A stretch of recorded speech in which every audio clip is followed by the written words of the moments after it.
All right, here we are, part 2 for prime coefficients.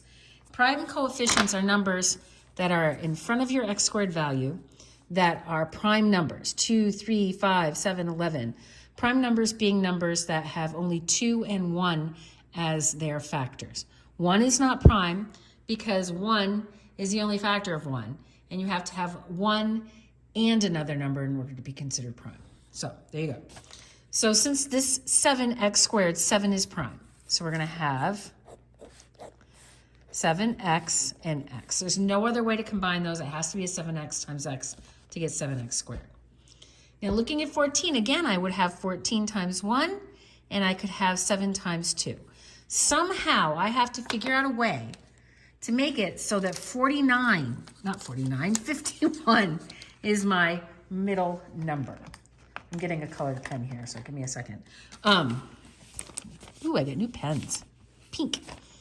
So keeping in mind that when we multiply this number times here and here, and we multiply, let's see what color should I use? I think I'm gonna use green.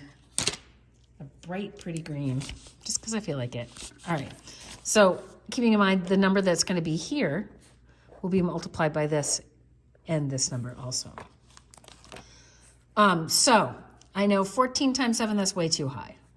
And 14 and 7, if I combine them together, that's not going to get me to 51.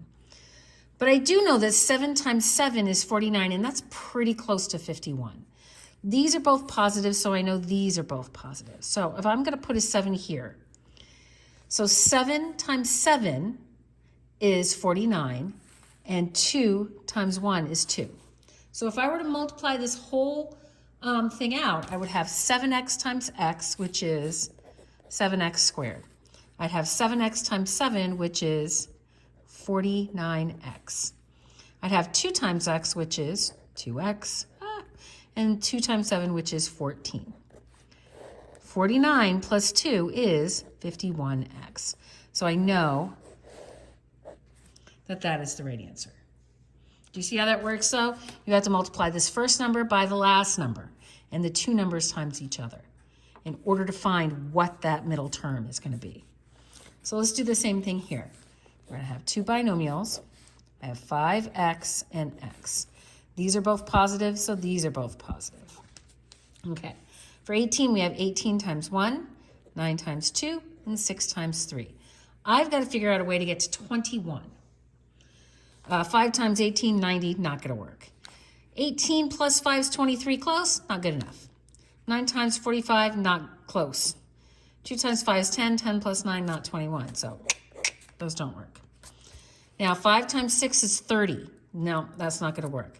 5 times 3 is 15. 5 times 3 is 15, because I multiplied these two numbers.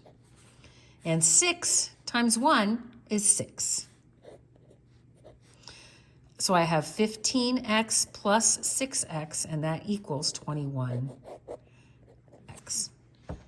So that is how you factor using prime coefficients. Yay! All right, have a good day.